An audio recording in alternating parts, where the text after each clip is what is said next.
Hello friends, welcome to the galaxy of geometrics. हमने previous lecture में unit 1 और जो हमारे पास पार्ट 1 था उसको हमने एंड किया था, जिसके अंदर हमने मोस्ट प्रोबेबल वैल्यूज कैलकुलेट करना सीखा।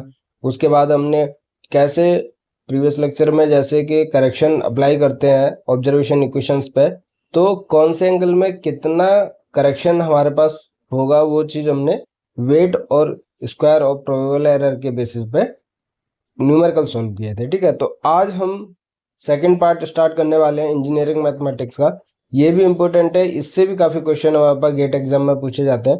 इसके अंदर हम 3 यूनिट देखने वाले हैं। सबसे पहले हमारे पास यूनिट 5 है, उसके अंदर हम कोरिलेशन एंड रिग्रेशन के बारे में देखेंगे, उसके कोफिशिएंट्स के बारे में, कैसे हम उसको कैलकुलेट करते हैं वो देखेंगे। उसके बाद लीस्ट स्क्वायर एडजस्टमेंट है, और यूनिट 7 के अंदर हम देखने वाले हैं काई स्क्वायर टेस्ट। ठीक है, तो ये काई स्क्वायर टेस्ट से रिलेटेड हमारे पास थ्योरी भी क्वेश्चन बनते हैं और न्यूमेरिकल क्वेश्चन भी बनते हैं, तो हम सभी चीज़ें देखने वाले हैं एक एक करके। सबसे पहले हम कोरिलेशन के बारे में देखते हैं। यूनिट 5 के अंदर कोरिलेशन एंड रिग्रेशन। सबसे पहले कोवेरियंस टॉपिक है हमारे पास। तो कोवेरियंस के अंदर भी काफ़ी फॉर्मूले रहेंगे, लेकिन जो इम्पोर्टेंट फार्मूला होगा जिसको हम न्यूमेरिकल सॉल्यूशन में यूज करने वाले हैं उसको मैं बार बार रिपीट करूंगा। ठीक है, और बार बार इंडिकेट करूंगा जिससे कि आप उसके ऊपर फोकस करें। तो कोवेरियंस के अंदर क्या है कि an attempt to quantify the tendency to go from bottom left to top right is to evaluate the expression. तो हमारे पास बहुत सारी ऑब्जर्वेशंस अवेलेबल रहती हैं, जैसे कि अगर आप ग्राफ में देखोगे तो दो एक्सिस के अंदर एक्स और वाई एक्सिस है। ठीक है, तो हमारे पास दो डेटा अवेलेबल हैं जो एक दूसरे से रिलेटेड है। तो वो कितना रिलेशन रखते हैं एक दूसरे पे, वो एक्स और वाई जो डेटा है, जैसे कि आपका क्या हो गया, किसी भी क्लासरूम के अंदर कितने नंबर ऑफ स्टूडेंट्स के कितने मार्क्स आए हैं उसके बेसिस पे, तो दो क्वांटिटीज हो गई, एक नंबर ऑफ स्टूडेंट्स हो गए, एक मार्क्स हो गए हमारे पास। वो उन दोनों के बीच का जो रिलेशन निकालना है हमारे पास, उसके लिए कोवेरियंस और कोरिलेशन कोफिशिएंट की रिक्वायरमेंट रहती है। तो इसमें एक हमारे पास एक्स हो गया, नंबर ऑफ स्टूडेंट मान लेते हैं, वाई हो गया हमारे पास मार्क्स, तो उसके बेसिस पे अभी हम एग्जाम्पल भी देखेंगे। तो यहाँ पे जब हमारे पास एक्स और वाई दो ऑब्जर्वेशन का डेटा रहेगा हमारे पास, तो एक्स आई है मतलब एक डेटा की वैल्यू, और एक्स बार जो है वो मीन है हमारे पास। तो जितने भी एक्स की वैल्यूज होंगी, मतलब कि किसी भी नंबर ऑफ स्टूडेंट्स का अगर हम एवरेज निकालेंगे तो वो एक्स बार होगा। और वाई आई हमारे पास एक पार्टिकुलर डेटा है, ठीक है, जो कि मार्क्स को रिप्रेजेंट कर रहा है। और वाई बार हमारे पास क्या है, मार्क्स, सभी बच्चों के मार्क्स के मीन की वैल्यू है। ठीक है, और 1/n मतलब कि नंबर ऑफ ऑब्जर्वेशंस के इक्वल होता है। तो ये हम रिप्रेजेंट कर रहे हैं कोवेरियंस को एस एक्स वाई से। ठीक है, या फिर आप रिप्रेजेंट कर सकते हो को सी ओ वी और एक्स और वाई के बीच में। ठीक है, या फिर एस एक्स वाई से रिप्रेजेंट कर सकते हो, जिसको हम कोवेरियंस कहते हैं। अब इसका अगर हम सिंपलेस्ट देखेंगे तो आई को हटा देते हैं, तो नॉर्मली हम कैसे लिख सकते हैं, 1/n summation x minus x bar और इंटू का वाई माइनस वाई बार। तो ये देखने में मीनिंग वही है, बट थोड़ा सिंपली है हमारे पास। ठीक है, इसको जब आप ओपन करोगे तो सिंपल सा जो फॉर्मूला बनेगा मल्टीप्लाई करने के बाद, समेशन के बाद, आपको ये वाला फॉर्मूला याद रखना है। ये क्या है, उसी फॉर्मूला का शॉर्ट एंड है और काफ़ी यूजफुल है, जिसको हम आगे सॉल्यूशन के अंदर यूज करने वाले हैं। ठीक है, तो आपको कोवेरियंस का जो फॉर्मूला याद रखना है, कोवेरियंस एक्स वाई का। ठीक है, या फिर आप कह लीजिए एस एक्स वाई का जो रहेगा फॉर्मूला, वो रहेगा 1/n, n number of observation है, summation of x y. X y मतलब कि एक सिंगल ऑब्जर्वेशन का है, एक्स आई वाई आई कह लीजिए, और माइनस का एक्स बार इंटू वाई बार। एक्स बार और वाई बार क्या है हमारे पास, मीन है। तो ये फॉर्मूला आपको याद रखना है कोवेरियंस का, 1/n summation of x y minus का एक्स बार वाई बार। ठीक है, तो ये कैसे हम करते हैं, इसका एक एग्जाम्पल देख लेते हैं। देखिए हमारे पास ये मैथ्स के मार्क्स हैं और फिजिक्स के मार्क्स हैं हमारे पास आउट ऑफ 30। तो x की वैल्यू हमने मैथ्स के मार्क्स को मान लिया और फिजिक्स के मार्क्स को मान लिया हमने y को। ठीक है, तो स्टूडेंट के जो भी A B C D E F G H I J हमारे पास कोई भी स्टूडेंट है, उसके जो मार्क्स है हमारे पास मैथ और फिजिक्स के गिवन है हमारे पास। ठीक है, ए के हमारे पास मैथ में 20 है, फिजिक्स में 30 है, आउट ऑफ 40 है फिजिक्स के मार्क्स, और मैथ्स के मार्क्स आउट ऑफ 30 है। इससे फर्क नहीं पड़ता, आपको जो चाहिए वो हमारे पास ये वैल्यू चाहिए। एक्स की वैल्यूज ये हो गई और वाई की वैल्यूज नीचे वाली हो गई। ठीक है, तो जब आप इसको मान लीजिए अगर इसके लिए कैलकुलेट कर रहे हो बी के लिए, तो ये एक्स आई हो गया, और अगर हम एफ के लिए कैलकुलेट कर रहे हैं तो ये वाई आई हो गया, ठीक है, एक पार्टिकुलर वैल्यू के लिए। और जब हम मीन निकालेंगे तो इन सभी वैल्यूज को ऐड ऑन करेंगे और divided by number of observations. Number of observations कितनी है, 1 2 3 4 5 6 7 8 9 10 है हमारे पास, तो एन की वैल्यू कितनी है, 10 है। तो इन सभी को ऐड ऑन करोगे, ठीक है, और डिवाइडेड बाई एन मतलब 10 से डिवाइड करोगे तो वो एक्स बार मतलब मीन निकलेगा। सिमिलरली आप वाई बार मतलब इन सभी वैल्यूज का मीन निकालेंगे, ठीक है, तो वाई बार वैल्यू निकल आएगी, ठीक है। अब हमें कोवेरियंस निकालना है, तो 1/n, एन की वैल्यू 10 हो गई, समेशन ऑफ एक्स वाई, तो x ये है, y ये है, इन दोनों को मल्टीप्लाई, x ये है, y ये, इन दोनों को मल्टीप्लाई, इन दोनों को, इन सभी का मल्टीप्लिकेशन करके आपको क्या करना है, समेशन करना है, ठीक है। तो इसको हम सॉल्व कर सकते हैं किससे, एक टेबल फॉर्म बना के। टेबल फॉर्म में वर्टिकली अगर आप इसको रिप्रेजेंट करते हो तो मान लीजिए x हो गया, y हो गया, x की वैल्यू हो गई 20, 23, 8, 29 एंड सो ऑन हो गई, ठीक है। वहीं अगर आप y की वैल्यू देखोगे तो 30 है, 35 है, और 21 है, 33 है एंड सो ऑन है।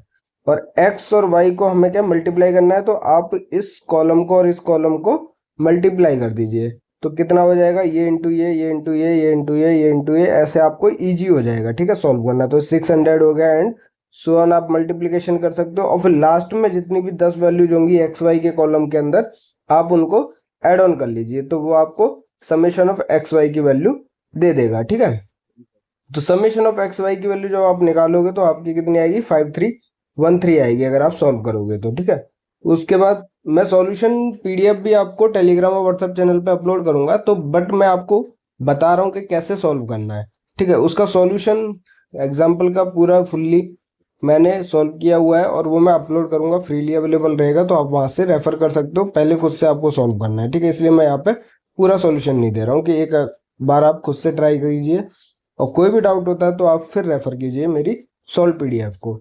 तो एक्स वाई हो गया, और एक्स बार वाई बार मैंने बताई है आपको, इन सभी वैल्यूज को ऐड ऑन कीजिए और डिवाइडेड बाई 10 कीजिए, तो एक्स बार आपको मिल जाएगा, वो मिलेगा आपको 17।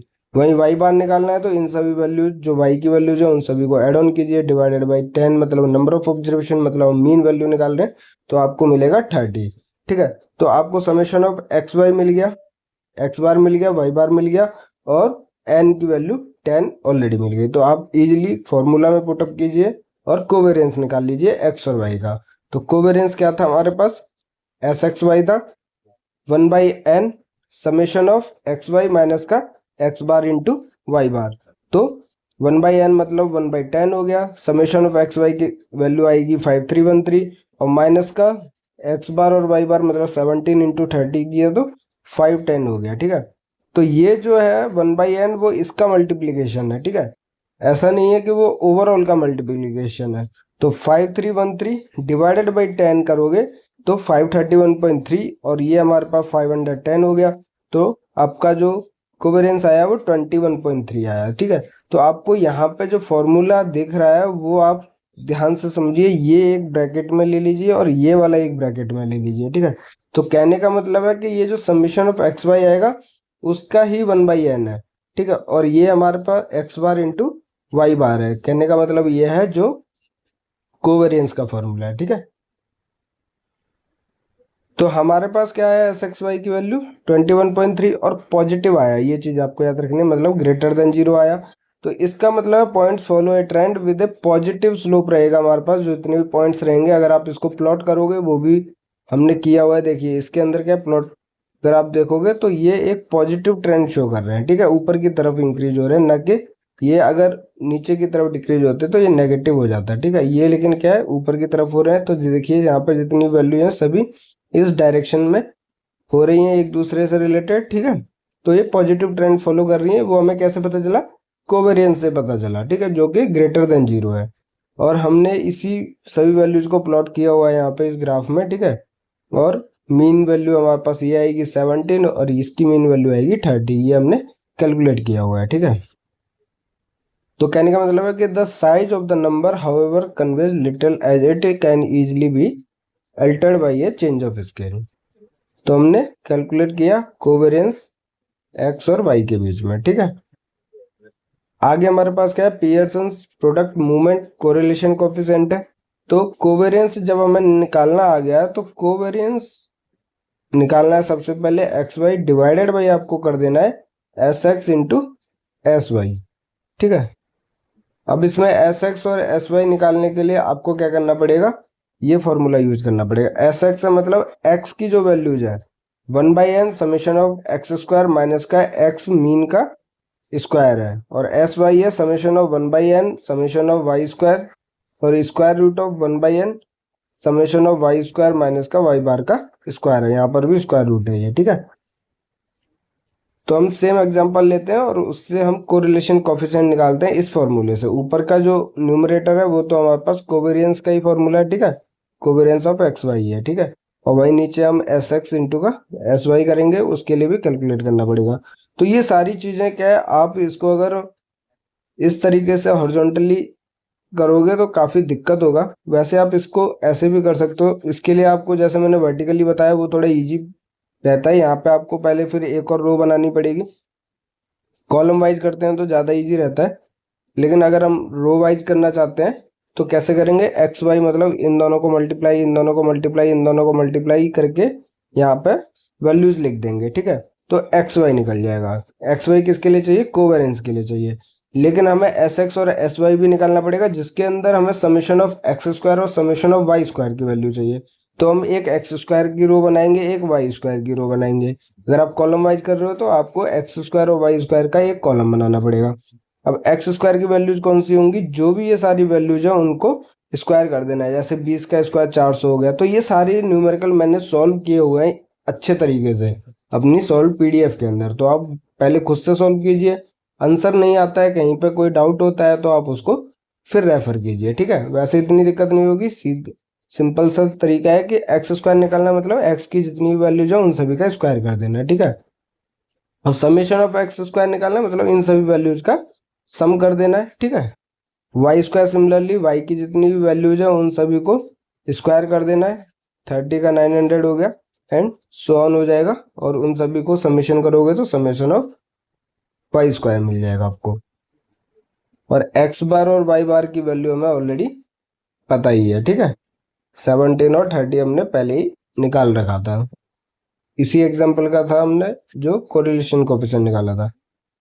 तो इन सभी वैल्यूज को फिर आप पुट अप करोगे इस फॉर्मूले के अंदर, ठीक है। तो यहाँ पे ये गिवन है जैसे 1/n, और ये हो गया हमारे पास summation of x y minus का x bar into y bar divided by क्या है, s x into S y है। एस एक्स के लिए 1/n है, स्क्वायर रूट हो गया 1/n ऑफ किसका है, समेशन ऑफ एक्स स्क्वायर। तो मैंने बताया एक्स की जितनी वैल्यूज है उनका स्क्वायर करना है, और फिर आप उनको एड ऑन करोगे तो कितना आएगा, 3250 आएगा। माइनस का एक्स बार का स्क्वायर हो गया, ठीक है। तो ये है 1/10 3250 का, तो ये 325 हो जाएगा, और माइनस का 17 का स्क्वायर मतलब 289 हो जाएगा। तो 36 बचेगा, उसका स्क्वायर रूट करोगे तो 6 आ जाएगा। तो एस एक्स की वैल्यू आपकी कितनी आ गई, 6 आ गई। सिमिलरली आप एस वाई निकालोगे 1/n summation of y square, y की जितनी वैल्यू है उनका स्क्वायर और उनको एड ऑन करोगे तो 9250 माइनस का वाई बार का स्क्वायर। तो फिर इसको सोल्व करोगे तो 5 वैल्यू आ जाएगी आपकी एस वाई की, ठीक है। तो ऑलरेडी हमारे पास कितनी आई थी, जैसे आप इसको सोल्व करोगे, कोवेरियंस था ऊपर 21.3 आया था, ठीक है, divided by S x 6 into S y करोगे तो ये आपका आ जाएगा 0.71। ये क्या हमारे पास कोरिलेशन कोफिशिएंट है, ये हमारे पास कोवेरियंस था, ये हमारे पास कोरिलेशन कोफिशिएंट है। The value of R gives a measure of how close the points are to lying on a straight line. It is always true that -1 से लेके 1 तक इसकी वैल्यू लाई करती है। ये चीज़ आपको याद रखनी है, ये चीज़ गेट एग्जाम में काफ़ी बार और इनडायरेक्टली भी और डायरेक्टली भी पूछी जाती है हमारे पास कि कोरिलेशन कोफिशिएंट की वैल्यू -1 से लेके 1 तक, हमारे पास +1 तक इसकी रेंज रहती है, मतलब 0 भी हो सकती है वैल्यू, ठीक है। और ये बताता है कि जितना भी डेटा गिवन है वो हमारे पास स्ट्रेट लाइन के कितने क्लोजली पॉइंट्स लाई करते हैं हमारे पास, ठीक है। जैसे कि अगर r की वैल्यू +1 है तो इसका मतलब है कि जितने भी पॉइंट्स हैं हमारे पास x और y को हम जो प्लॉट कर रहे हैं वो exactly on a straight line है विद ए पॉजिटिव ग्रेडियंट। वहीं r की वैल्यू -1 है, इसका मतलब same information with A line having negative gradient, मतलब कि जो भी पॉइंट्स हैं वो लाई करेंगे स्ट्रेट लाइन के ऊपर with A negative gradient, downward gradient होगा। पॉजिटिव रहेगा तो स्ट्रेट लाइन इसकी तरह से प्लॉट बनेगा हमारे पास, ठीक है, एक्स और वाई को जो हम प्लॉट करेंगे। तो आर की वैल्यू 0 है, कोरिलेशन कोएफिशिएंट 0 है, इसका मतलब कि there is no connection at all between the two data sets of जो गिवन वैल्यूज हैं, ठीक है। तो इसका भी हम सिग्निफिकेंस देख लेते हैं। सिग्निफिकेंस क्या है हमारे पास आर का, इसमें 5 हम देखने वाले हैं एग्जाम्पल, ठीक है। तो with only two pairs of values, it is unlikely that they will lie on the same horizontal or vertical line, giving a correlation coefficient of 0, but any other arrangement will produce a value of r equal to plus or minus 1, depending on whether the line through them has a positive or negative gradient. With 6 points, however, the fact that they lie on or close to a straight line becomes much more significant. तो r की value से हम बता सकते हैं कि कितना closely वो पॉइंट्स लाई करते हैं स्ट्रेट लाइन के कोरस्पॉन्डिंग, ठीक है। आर की वैल्यू 0 है तो कोई रिलेशन नहीं है, अगर आर की वैल्यू -1 है और +1 है तो वो स्ट्रेट लाइन रहेगी, बट जो ग्रेडियंट रहेगा पॉजिटिव और नेगेटिव रहेगा, ठीक है। The following table showing critical values at 5% significance level give some indication of how likely some values of the correlation coefficients are. तो अगर n है, नंबर ऑफ पेयर्स हमारे पास जो डेटा के अवेलेबल है, जैसे हमने नंबर ऑफ ऑब्जर्वेशंस लेते हैं, अभी तक हमने 10 का एग्जांपल लिया था, तो ये एक 5% के ऊपर है कि 5% सिग्निफिकेंस लेवल अगर हम रखते हैं, ठीक है, तो आर की वैल्यू लगभग क्या होती है, जैसे n number of pairs 3 data sets हैं तो 0.997 है, 4 है तो 0.950 है। तो जैसे जैसे नंबर ऑफ पेयर्स बढ़ रहे हैं, आर मतलब कोफिशिएंट्स की वैल्यू, कोरिलेशन कोफिशिएंट की वैल्यू कम होती जा रही है, मतलब उतने कम चांसेस हैं कि वो एक स्ट्रेट लाइन के ऊपर लाई करें, ठीक है। अगर हम यहाँ पे एक एग्जांपल लेते हैं कि for example n is equal to 5, r is equal to कितना है 0.878, means there is only a 5% chance of getting result of 0.878 और greater if there is no correlation between the variables. तो अगर ये चांसेस बता रहा है कि 5% ही चांस है, अगर n की वैल्यू 9 है और r की वैल्यू 0.666 है, तो 5% ही चांस है कि जो रिजल्ट है वो हमारे पास कोरिलेटेड है या कोई कोरिलेशन नहीं है, ठीक है। Such a value therefore indicates the likely existence of a relationship between the variables. More detailed tables of critical values are available for a range of significance level and values of n. Their calculation relies on the data being drawn from joint normal distributions. So using them in other circumstances cannot provide an accurate assessment of significance. तो अभी हम in figure से समझते हैं कि जो R का significance है वो कैसे है। देखिए हमारे पास जो भी डेटा सेट्स हैं उनको हमने प्लॉट किया हुआ है यहाँ पे, तो हम क्लियरली देख सकते हैं कि ये एक पॉजिटिव स्लोप के साथ क्या रख रहा है, स्ट्रेट लाइन के नियर बाई है, मतलब कि एक स्ट्रेट लाइन के ऊपर लाई कर सकते हैं, तो ये स्ट्रॉन्ग पॉजिटिव कोरिलेशन है। वहीं अगर हम देखें कि ये सारे पॉइंट्स क्या है, एक स्ट्रेट लाइन के ऊपर नहीं है, उससे काफ़ी दूर दूर है हमारे पास, ठीक है, तो ये क्या वीक पॉजिटिव कोरिलेशन है क्योंकि ऊपर की तरफ हमारे पास पॉजिटिव ग्रेडियंट है, ठीक है। तो वीक है क्योंकि दूर दूर है स्ट्रेट लाइन से, बट पॉजिटिव कोरिलेशन है, ठीक है। वहीं अगर हम देखेंगे तो ये तो स्ट्रेट लाइन से बहुत दूर दूर पॉइंट्स हैं सारे के सारे, अगर हम एक स्ट्रेट लाइन बनाते हैं इनके बीच में तो कोई रिलेशन नहीं है हमारे पास, आर की वैल्यू अप्रोक्सीमेटली 0 रहेगी। वहीं अगर हम नेगेटिव कोरिलेशन की बात करते हैं तो डाउनवर्ड ग्रेडियंट रहेगा हमारे पास, ठीक है, नेगेटिव ग्रेडियंट रहता है और close to the straight line है, इसलिए हमारे पास ये स्ट्रॉन्ग नेगेटिव कोरिलेशन है। वहीं अगर हम वीक नेगेटिव कोरिलेशन को देखते हैं तो स्ट्रेट लाइन से दूर दूर पॉइंट्स हैं बट ग्रेडियंट हमारे पास नेगेटिव है, ठीक है, तो ये वीक नेगेटिव कोरिलेशन का एग्जाम्पल है। वहीं अगर हम सॉल्यूशन देखते हैं एक एग्जाम्पल का, तो जो फॉर्मूला हमने अभी देखा था कि कोवेरियंस ऑफ एक्स वाई, ठीक है, डिवाइडेड बाई एस एक्स और एस वाई कर देते हैं अगर हम, तो हमें कोरिलेशन कोएफिशिएंट मिल जाएगा, उसी को हम कैलकुलेट करेंगे, ठीक है। यहाँ पे तो इस फॉर्मूला का यूज करेंगे। उससे पहले हम पहले एग्जाम्पल को पढ़ लेते हैं क्या प्रॉब्लम है हमारे पास, कि एक group of 12 children participated in a psychological study design to access the relationship, if any, between age x years and average total sleep time ATST y minutes ठीक है। तो मतलब एक्स के अंदर हमारे पास जो एज है गिवन, ठीक है, हर एक चिल्ड्रन की, हर एक चाइल्ड की अवेलेबल है हमारे पास, ठीक है। नंबर ऑफ ऑब्जर्वेशन आपको यहाँ पे देखना पड़ेगा कितने हैं, 1 2 3 4 5 6 7 8 9 10 11 12 है हमारे पास। वैसे तो यहाँ पे गिवन था 12, फिर भी हमने काउंट कर लिया। n इक्वल टू 12 है हमारे पास, ठीक है, क्योंकि हमें n की रिक्वायरमेंट रहेगी कोवेरियंस निकालने के लिए। उसके बाद हमारे पास वही डेटा गिवन है, उसी से हम निकाल लेते हैं। x गिवन है हमारे पास एज के रूप में, और हमारे पास ATST गिवन है y के रेस्पेक्ट में, ठीक है। तो x की वैल्यूज गिवन है हमारे पास, y की वैल्यूज गिवन है, और हमें फॉर्मूला क्या यूज करना है, 1/n summation of x y minus का x बार y बार अपॉन में sx और sy, ठीक है। ये कोरिलेशन कोएफिशिएंट है। sx निकालने के लिए आपको स्क्वायर रूट करना पड़ेगा, 1/n करना पड़ेगा, summation of x square minus का x बार का स्क्वायर करना पड़ेगा, ठीक है। वहीं अगर आपको sy निकालना पड़ेगा तो स्क्वायर रूट ऑफ 1/n करना पड़ेगा, समेशन ऑफ y स्क्वायर करना पड़ेगा माइनस का y बार का स्क्वायर करना पड़ेगा, ठीक है। अब एक एक करके चीजें निकाल लेते हैं। कैसे निकालेंगे, आप इन सभी को ऐड करोगे तो क्या मिलेगा आपको, समेशन ऑफ x मिलेगा, और समेशन ऑफ x की वैल्यू कितनी हो गई, 108 हो गई। डिवाइडेड बाई 12 करोगे तो x बार की वैल्यू मिलेगी, ठीक है। वहीं फिर आप समेशन ऑफ y करोगे, कितना है 6372 है, डिवाइडेड बाई 12 करोगे तो आपको y बार की वैल्यू मिलेगी, ठीक है। फिर आप और कॉलम बढ़ाओगे, x और y मतलब इन दोनों वैल्यूज को मल्टीप्लाई करके लिखोगे, फिर इन दोनों वैल्यूज को मल्टीप्लाई करके ऐसे आप सारी वैल्यूज को लिखोगे, और लास्ट में समेशन ऑफ एक्स वाई निकालोगे, मतलब इन सभी वैल्यूज को ऐड ऑन करोगे, ठीक है। तो आपको मिलेगी 56825.4 मिलेगी।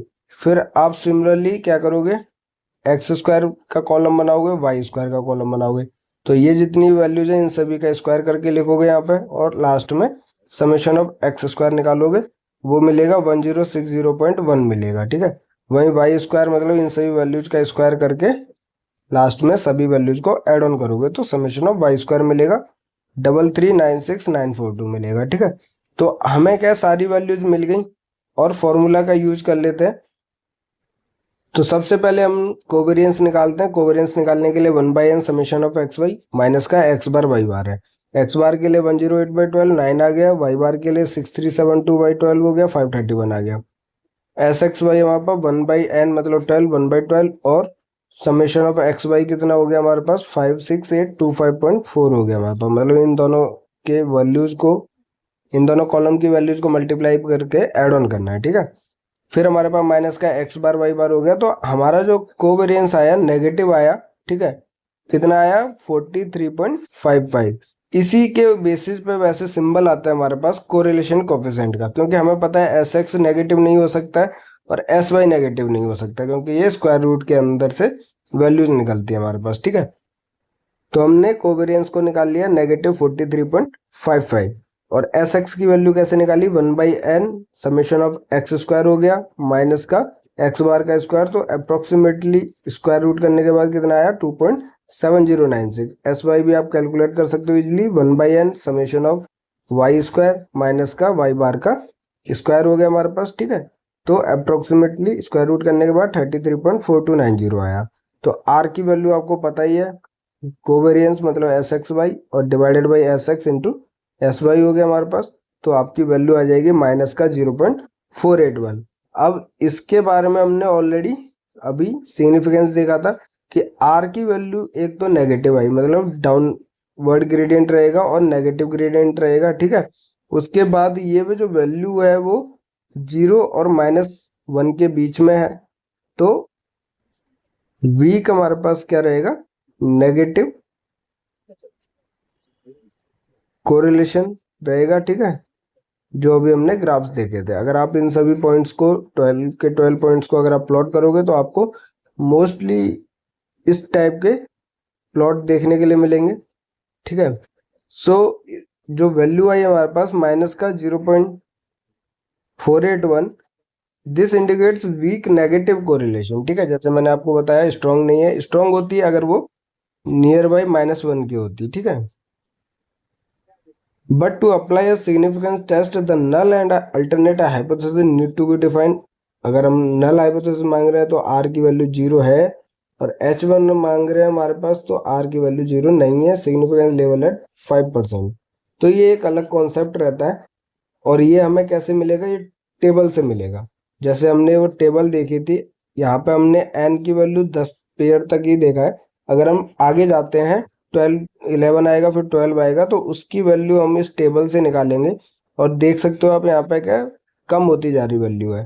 ठीक है, तो अगर आप टेबल देखोगे इनके बीच की एट 5% सिग्निफिकेंस लेवल, तो आपको मिलेगी वैल्यू 0.576। ठीक है, प्लस और माइनस का। So this is the critical region where H0 is rejected is R is less than minus का 0.576 and R is greater than 0.576। और हमें मिली कितनी R की वैल्यू, माइनस का 0.481। तो हमारे पास there is insufficient evidence to reject the null hypothesis. तो ये जो वैल्यू है वो हमारे पास क्या रेंज के अंदर लाई कर रही है, माइनस का 0.576 से बड़ी है, ठीक है, और इससे छोटी है। मतलब कि आप देखोगे कि ये रेंज मिली है हमारे पास टेबल से 0.576 नेगेटिव का और 0.576 पॉजिटिव का। ठीक है, और ये वैल्यू हमारे पास जनरली कहाँ लाई करेगी, आर की वैल्यू जो कैलकुलेटेड है वो यहाँ पर लाई करेगी, माइनस का 0.481, यहाँ पे 0 है। तो ठीक है, इसका मतलब इसके अंदर लाई कर रही है, तो हम नल हाइपोथेसिस को रिजेक्ट नहीं कर सकते हैं। तो ये एक अलग कॉन्सेप्ट रहता है। ठीक है, अभी हम क्या देख लेते हैं, लिमिटेशंस देख लेते हैं कोरिलेशन की। सबसे पहले पॉइंट है हमारे पास, r is a measure of linear relationship only. ये क्या बताता है, सिर्फ लीनियर रिलेशनशिप को बताता है, क्योंकि हम जो कंपैरिजन कर रहे हैं पॉइंट्स का वो किससे कर रहे हैं, स्ट्रेट लाइन से कर रहे हैं। अब स्ट्रेट लाइन क्या लीनियर रिलेशनशिप को शो करती है। ठीक है, there may be an exact connection between the two variables, but if it is not a straight line, r is no help। मतलब straight line के रेस्पेक्ट में ही ये बता सकता है। it is a well worth studying the scatter diagram carefully to see if a non-linear relationship may exist। Perhaps studying x and l and y means natural log of y may provide an answer, but this is only one possibility। तो इतना नहीं जाना, आपको सिर्फ ये चीज याद रखनी है कि आर जो हमारे पास है कोरिलेशन कोएफिशिएंट, वो सिर्फ लीनियर रिलेशनशिप को शो करता है। पैराबोलिक है, क्यूबिक है, ये सारी चीजें ये नहीं बता सकता। हो सकता है कि उस डेटा के अंदर दूसरे रिलेशनशिप भी हो, बट वो हम आर से मेजर नहीं कर सकते हैं। ठीक है, correlation does not imply causality. A survey of peoples in a primary school में well show that there is a strong correlation between those with the biggest left feet and those who are best at mental arithmetic. However, it is unlikely that a policy of left foot stretching will lead to improved scores. It is possible that the oldest children have the biggest left foot and are also best at mental arithmetic। तो यह हमारे पास कोई casualty को imply नहीं करता है। Third है हमारे पास, एन अनयूजुअल और freak result may have a strong effect on the value of are.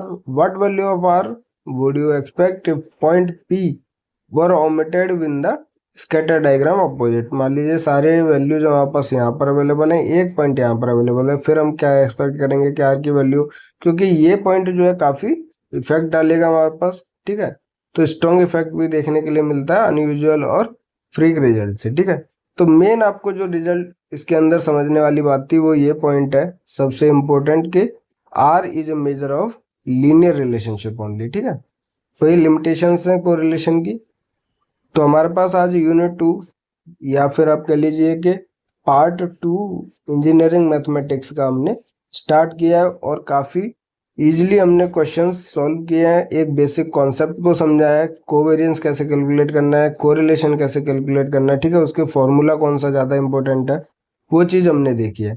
आगे हम बाकी चीज़ें रिग्रेशन कोफिशिएंट ये सभी चीज़ें देखने वाले हैं, और उसमें भी ये चीज़ें यूज होने वाली हैं। तो आप अच्छे से इसका प्रैक्टिस कीजिए, खुद से सॉल्व कीजिए। डाउट है तो कमेंट कीजिए वीडियो के ऊपर, या फिर टेलीग्राम व्हाट्सएप चैनल पर मैसेज कीजिए। और ये जो क्वेश्चन आज मैंने रफली सॉल्व किए यहाँ पे, वो अच्छे से सॉल्व पीडीएफ भी मैं अपलोड कर रहा हूँ।